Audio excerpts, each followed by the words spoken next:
항상 비시네 주께서 풍성한 은혜를 내려 내 영혼이 나날이 복받으니 주 예수를 너희도 구주로 섬겨 곧 따르면 풍성한 복 받겠네 주 널 위해 비네 주 널 위해 비네 주 널 위해 비네 항상 비시네 무거운 짐 지고 애타는 인생 주 예수께 돌아와 보시어라 내 주 예수 너희를 돌보실 때에 참복락관 위가 넘치겠네 주 널 위해 비네 주 널 위해 비네 주 널 위해 비네 항상 비시네 누가복음 22장 39절로 46절입니다. 누가복음 22장 39절부터 46절까지 말씀을 한 절씩 교독하시겠습니다.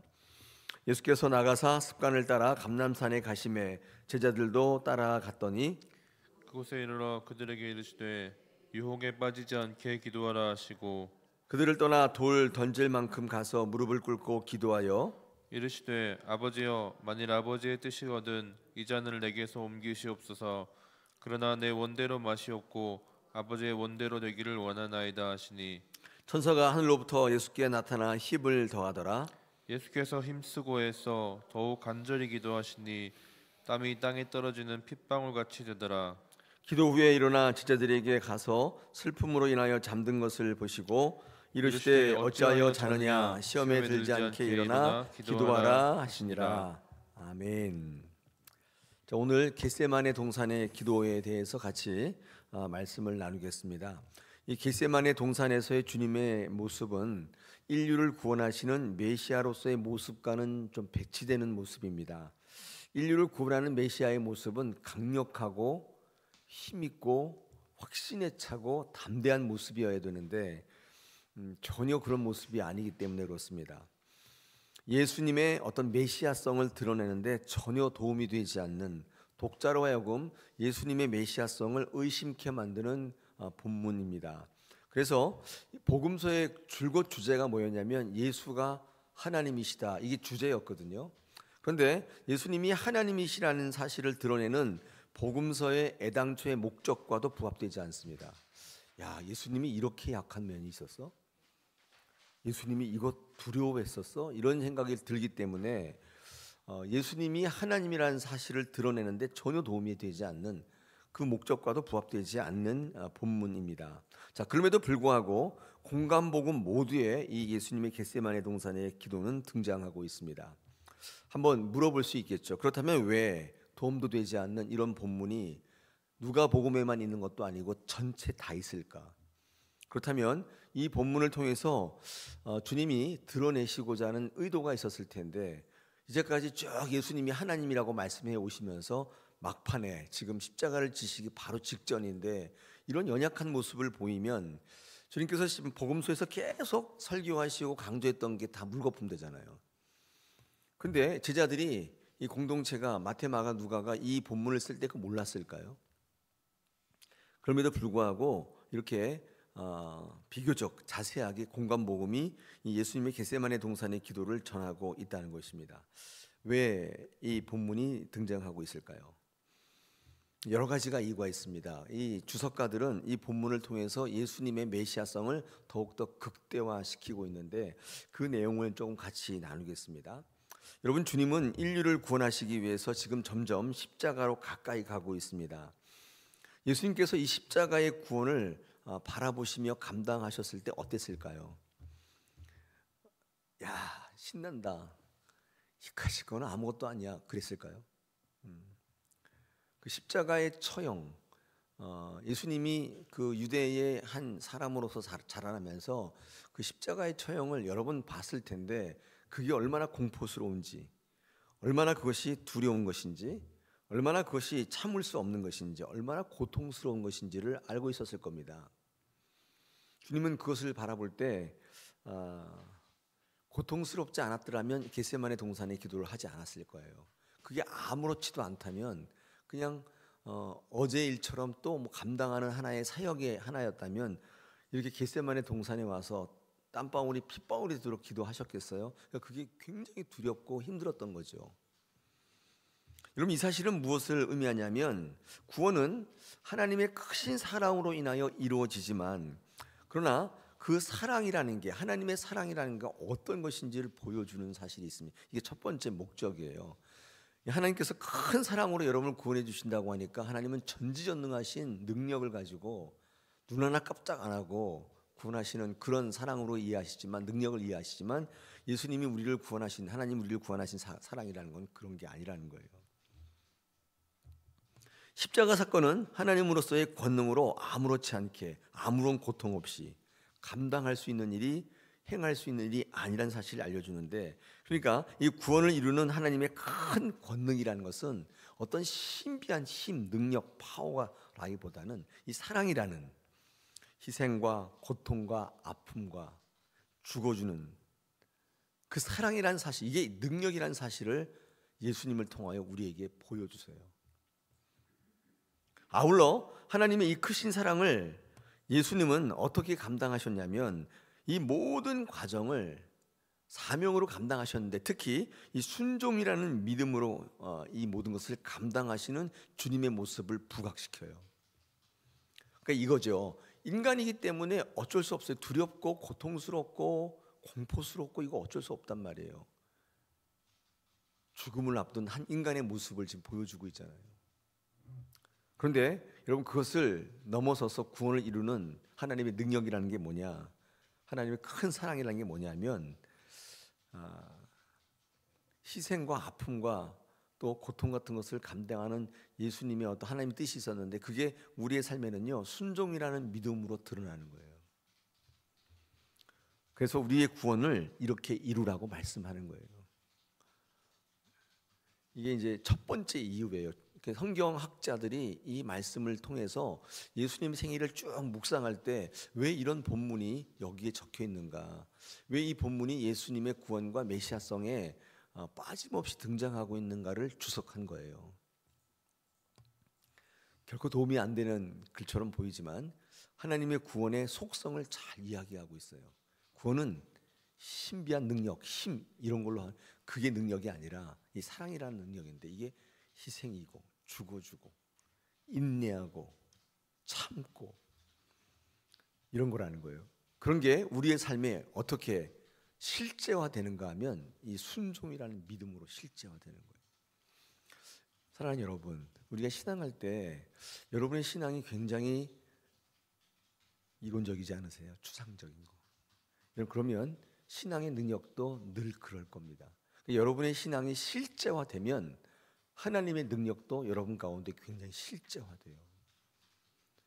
아무리 외쳐도 아무 일도 없어요.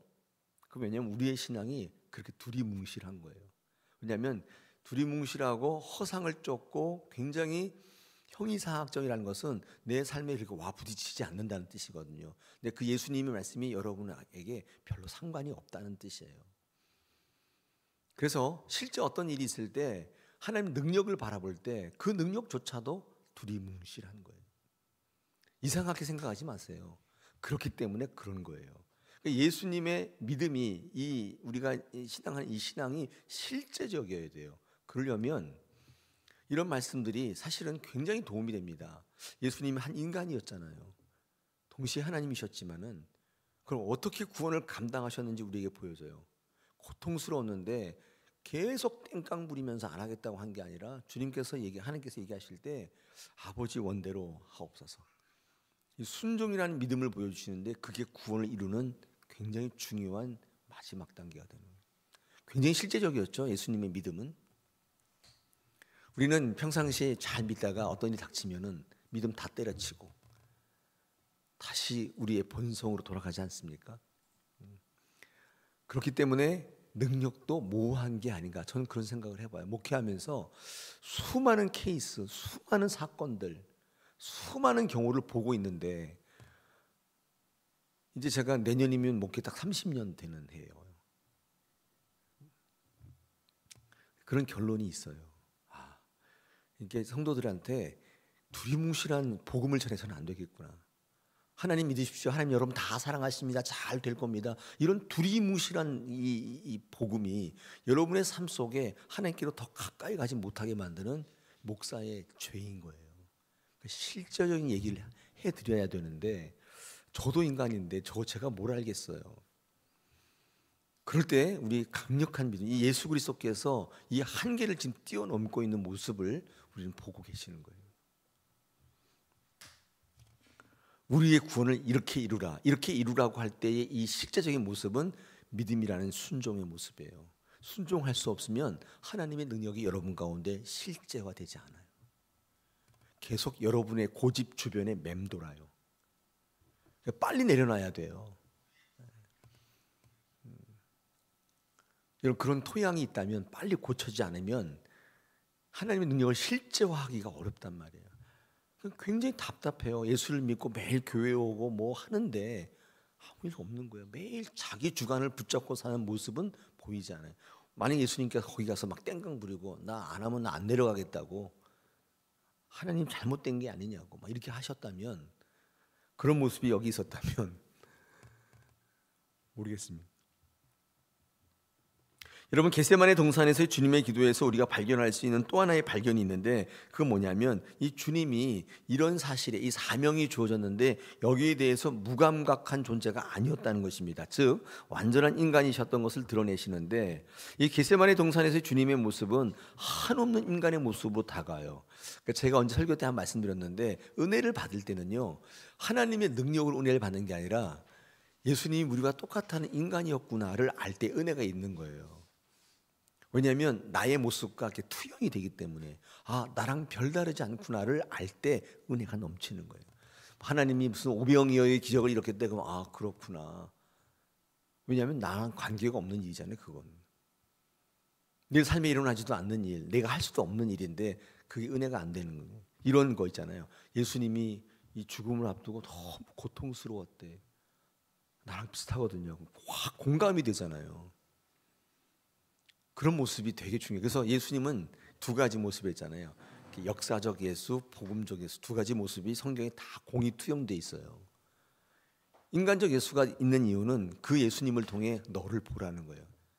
뒤에 가로 열고 너도 할 수 있다는 거예요. 저는 매일 연약한 인간이니까요 이건 신앙적이지 않는 거예요.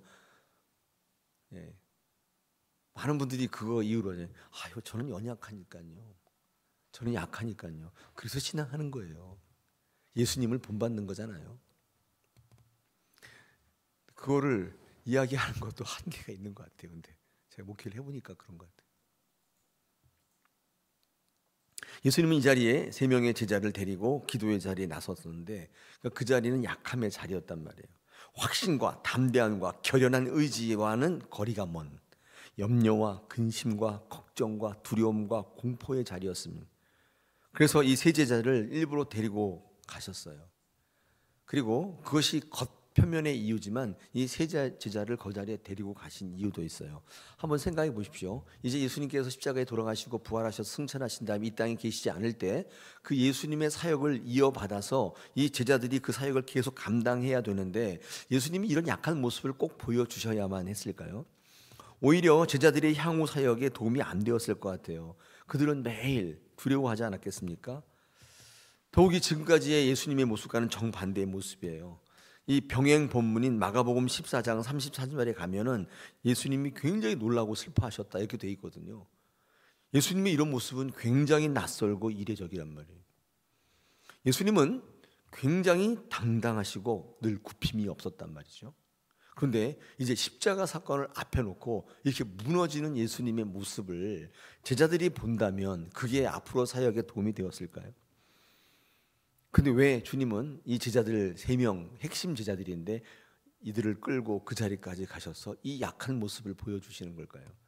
두 번째 겟세마네 동산의 이유가 있는데 그 뭐냐면요, 이 제자들에게 사역의 실체를 보여주시기 위함이다 이렇게 되어 있습니다. 저는 이거 글을 읽으면서 굉장히 은혜를 받았어요. 예수님의 이런 연약한 모습을 볼 때 제게 도움이 위안이 되기도 하고 제가 목회자로서 어떤 사역을 감당할 때 또한 도움이 됐어요. 여러분, 사역의 실체를 보여주시기 위한 것이다. 여러분, 왜냐하면 제자들은 아직 사역이 뭔지 신앙이 뭔지 잘 모르고 있었단 말이에요.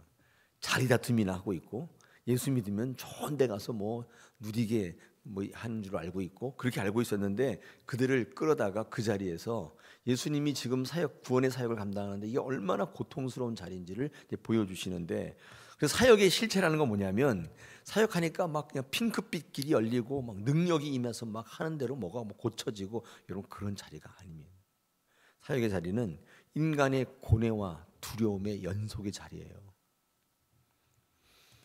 여러분, 사역하다 보면 영적 보람과 만족도 크지만 그에 못지않게 두려움과 근심과 걱정이 커집니다. 이것 때문에 우리는 흔들릴 수 있다는 사실을 예수님은 보여주고 있어요. 여러분, 그렇기 때문에 땀방울이 핏방울이 되기까지 기도하지 않으면 안 되는 일이 사역이에요. 사역하니까 은혜가 넘쳐가지고 막 힘이 넘치고 막 능력을 행하고 막 이런 그런 게 아닙니다. 저는 오히려 그게 좀 이상해요. 사역을 하다 보면 이렇게 고뇌와 고통의 연속의 자리예요. 이걸 해야 돼? 이런 생각을 계속 하게 돼요. 그런데 그런 자리에서 주님이 행하신 것처럼 그 사명을 내가 원해서 하고 내가 원해서 안 하고 그런 게 아니라 믿음이라는 순종이라는 믿음으로 감당하면 그 단계를 넘어서게 하시고 그 두려움과 공포가 하나님의 사명을 감당하는 큰 힘으로 바뀌는 것을 보게 돼요. 그게 사역의 실체다. 이 사실을 보여주는 거예요. 좋은 일만 하는 게 아니잖아요. 하기 싫지만 때로는 두렵지만 사명을 따라서 아버지의 원대로 되기를 원합니다. 이렇게 순종해야 되는 자리인 거예요. 내가 계획했던 대로 탁탁탁탁 맞아 떨어지고 기도할 때마다 하늘에서 불이 떨어지고 그런 자리가 아니에요. 그거를 예수님이 지금 보여주고 계시는 거예요. 그렇기 때문에 그 가운데 승리하려면 반드시 기도해야 한다는 사실을 보여줍니다. 인간이기에 두려움, 근심, 걱정이 없을 수는 없어요. 늘 두려워요. 걱정돼요. 염려 속에 살아가요. 불투명하잖아요. 내일 어떻게 될지 몰라요. 아, 오늘 잘 됐다. 그런데 그게 화가 돼요. 누군가가 이렇게 조언했는데 아, 괜찮아 뭐 이렇게 해서 데이트하려 보니까 다 괜찮아 라고 했는데 실제 가보니까 반대의 얘기예요. 그런 경우도 있고요. 우리의 삶에는 보장된 게 없어요. 어저께까지 건강하던 사람이 오늘 중환자실에 누워 있고요. 죽을 것 같았는데 살아나고요. 여러분, 우리가 보장된 게 뭐가 있어요? 늘 두렵고 걱정 속에 살아가는 것입니다. 그러나 이런 상태로는 영적인 유익을 누릴 수 없다는 거 반드시 넘어서야 돼요. 이게 신앙의 목적입니다. 그러니까 내가 약하기 때문에 못한다. 여러분, 그것은 신앙하지 않겠다는 선언과 똑같은 거예요. 여러분, 이것을 이기는 길은 기도밖에 없다는 사실을 오늘 본문이 우리에게 또한 알려주고 있습니다. 예수님도 마찬가지였어요. 예수님도 그 임계점에서 선택하신 것이 좌절과 낙심과 포기하는 게 아니라 기도였어요. 기도했다는 것을 보여주십니다. 사랑하는 여러분, 뭐 제가 뒤에 또 2가지 더 있는데 시간이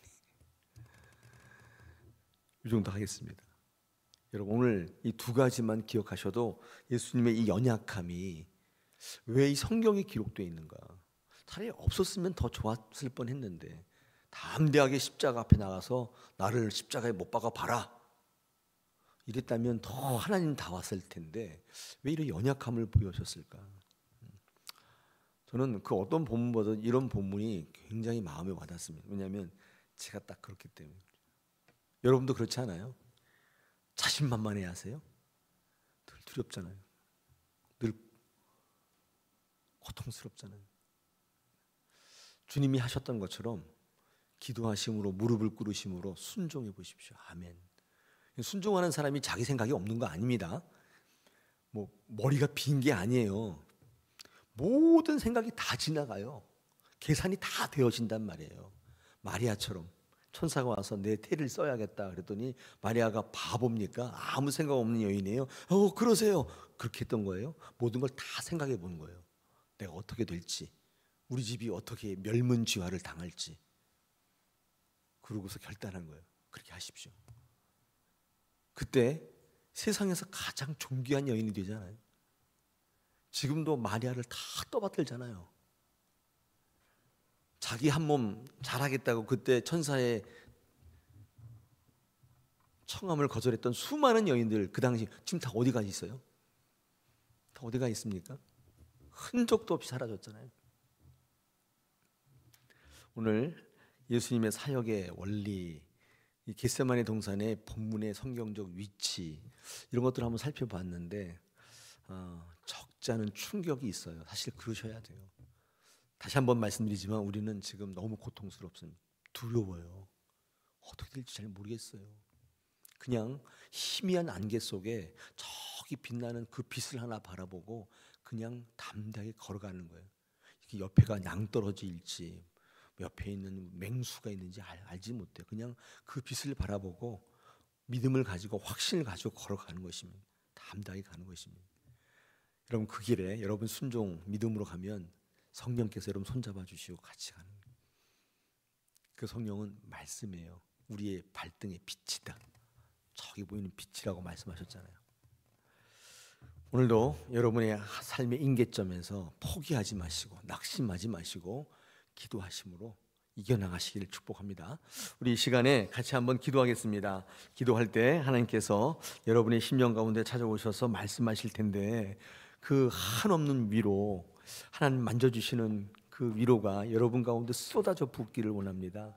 그래서 상황에 매몰되어서 매일 상황 타령하면서 한숨 지면서 살아가는 게 아니라 담대함으로 에스더같이 그래? 죽으면 죽겠다. 죽으면 죽으리라. 이 담대함으로 나가면 전화위복시키는 하나님께서 그때 믿음이 실제화되기 시작하는 거예요. 하나님의 능력이 내 가운데 나타나기 시작하는 거예요. 그랬으면 참 좋겠습니다. 상황이 힘들지 않다는 건 아닙니다. 예수님도 얼마나 힘들었으면 이러셨겠어요. 그 임계점을 뛰어넘읍시다. 우리 이 시간 같이 한번 주시는 말씀을 생각하시면서 더욱 믿음으로 달려가기를 원합니다. 우리 한번 같이 결단하며 기도하시겠습니다. 하나님 아버지 감사합니다.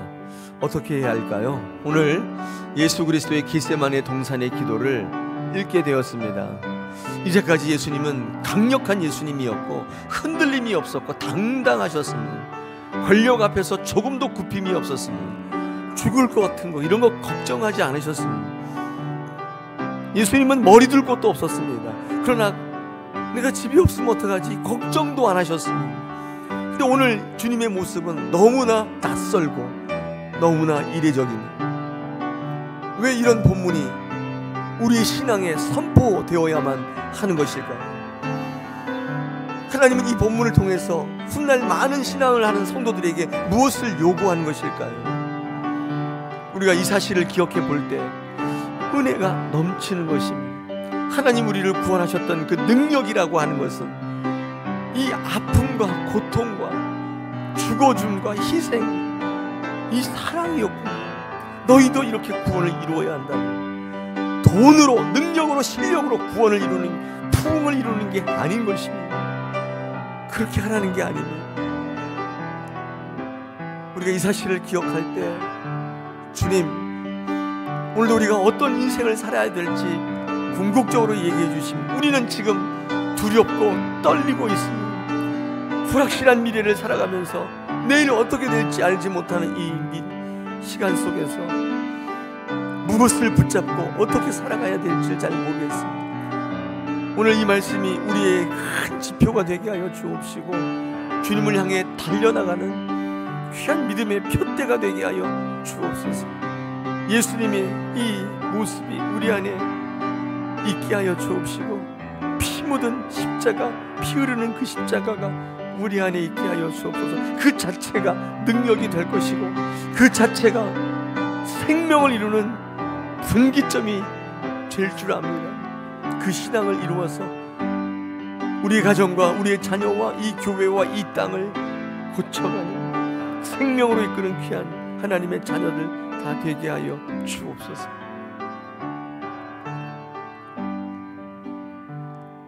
아멘. 할렐루야. 믿음으로 승리하십시오. 저는 늘 기도하겠습니다. 여러분께서 결단하시면 하나님께서 늘 동행하실 줄로 믿습니다.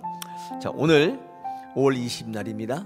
같이 한번 기도하실 텐데 중보하기를 원합니다. 우리 성도들을 위해서 한번 중보합시다. 우리 한번 같이 읽겠습니다. 시작. 부활의 능력을 가지고 늘 자기 십자가 지며 사명의 자리에서 주신 사명 잘 감당하며 하나님께 기뻐하시는 사랑의 모든 성도 되어질 수 있도록 환우들의 완전 치유와 상처 입은 이들의 온전한 회복을 위해서 특별히 양정신 권사님, 우리 박이안이 우리 어린이를 위해서 기도해 주시고 성도들의 삶의 자리에 기도의 제목들과 자녀들을 위해서 기도해 주시기를 바랍니다.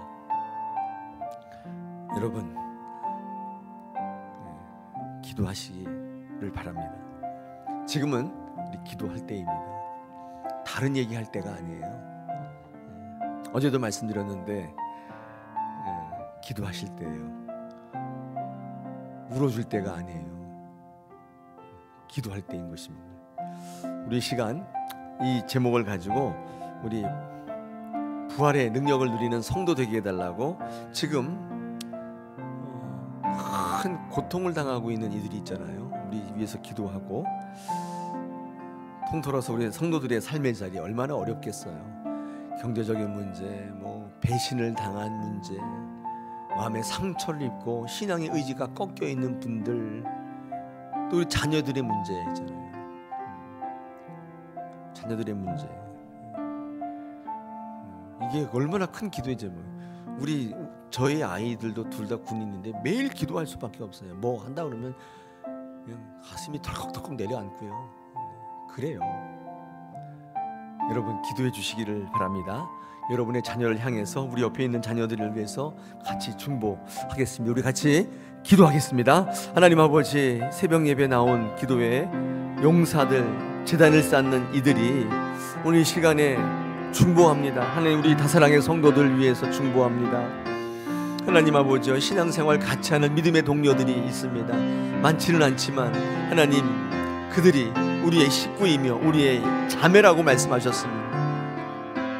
주님을 바라보고 주님과 함께 달려가는 이가 바로 너의 형제요 자매요 어머니라고 말씀하시지 않았습니까? 하나님, 그들을 바라보며 기도할 수밖에 없습니다. 하나님 아버지, 그들이 하나님 앞에 온전하게 서기를 소망합니다. 부활의 능력을 가지고 일어나야 할 줄 믿습니다. 주님, 부활의 능력을 가지고 일어나야 됩니다. 하나님 아버지, 이렇게 신앙하면 안 되겠습니다. 이 신앙의 습성이 얼마나 무서운지 돌이킬 수가 없습니다. 하나님, 주님 앞에 온전히 무릎 꿇는 신앙이 되기를 원합니다. 삶의 문제가 그만큼 크다는 뜻일 텐데 하나님 아버지, 우리 가운데 오셔서 하나님 이 문제를 뛰어넘는 신앙하게 하여 주옵소서. 하나님, 그래서 자기 십자가 지고 하나님 앞 우리는 늘 주님을 배반하지만 그러나 우리를 위해서 늘 비시는 그 주님을 의지하기를 원합니다. 나에게서 찾지 않게 하여 주옵시고 지금 무릎 꿇게 하여 주옵소서. 환우들의 완전 치유, 상처 입은 이의 온전한 회복, 우리의 바라는 소망입니다. 그러나 오늘 겟세마네 동산의 기도처럼 우리의 뜻대로 하지 마시고 하나님이 가장 좋은 것 주시기를 원합니다. 하나님, 우리 양정신 권사님, 우리 이한이를 위해서 기도할 수밖에 없습니다. 주님, 그들과 동행하여 주옵소서. 주님, 우리는 알지 못한 그들을 향한 하나님의 뜻을, 하나님, 그러나 기도할 때 하나님께서 뜻을 돌이키시지 않았습니다. 하나님께서 기도할 때 태양계 우주의 질서를 바꾸면서까지 그들의 기도를 들어 응답하지 않으셨습니다. 태양의 그림자를 10도를 뒤로 물리시지 않았습니다. 주님, 기도를 들어 응답하시고 승리하는 영성으로 서게 하여 주옵소서. 우리의 삶의 자리를 불쌍히 여기시고 긍휼히 여겨 주옵소서. 한숨 짓고 한탄해하는 성도의 자리를 그냥 보지 마시고 그들을 버려놓지 마시고 그 자리에 개입하여 주옵소서. 하나님의 능력이 실제화되게 하여 주옵소서. 하나님, 그런 귀한 신앙을 누리는 다사랑의 모든 성도들 다 되게 하여 주옵소서. 임하여 주시옵소서.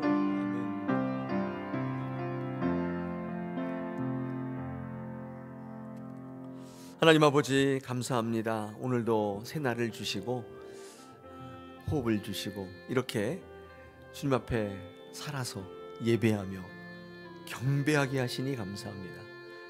이것도 다 때가 있을 겁니다. 우리는 주님 앞에 온전히 서기를 소망합니다. 오늘도 예배하는 모든 성도들 주님께서 복되게 하시고 하나님 그 순간순간 하나님의 큰 은혜로 부어 주시옵소서. 하나님, 우리의 문제가 굉장히 다양합니다. 시급합니다. 두렵고 떨립니다. 우리 주님도 그러지 않으셨겠습니까? 겟세마네 동산에서의 땀방울이 핏방울이 되도록 기도했던 주님의 모습을 보며 우리 안에 마음이 뜨거워지게 하여 주옵소서. 움츠러들었던 위축되었던 우리의 심령이 예수님의 모습을 통해 풀어지게 하시고 자신감을 갖게 하여 주옵시고 주님 의지하며 달려가는 귀한 신앙 허락하여 주옵소서. 하나님의 능력이 우리의 순종을 통하여 실제화될 줄 믿습니다. 귀한 믿음을 더하여 주옵소서.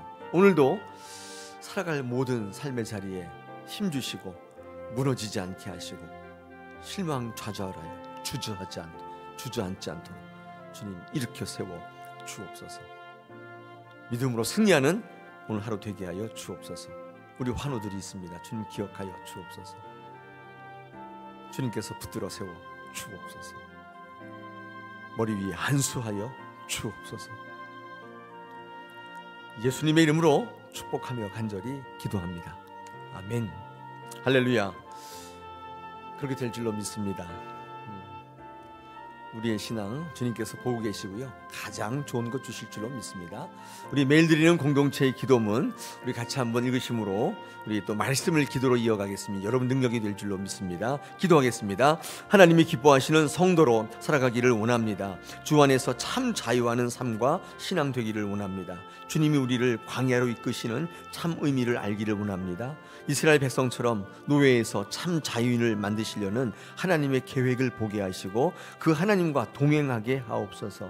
다사랑교회와 성도가 하나님이 세우시는 성전 되기를 원합니다. 하나님의 말씀에 이끌리는 열심과 열정의 성도 되게 하옵소서. 하나님 앞에 쓰임받는 성도 되기를 원합니다. 마음이 지혜로운 자들이 되게 하옵소서.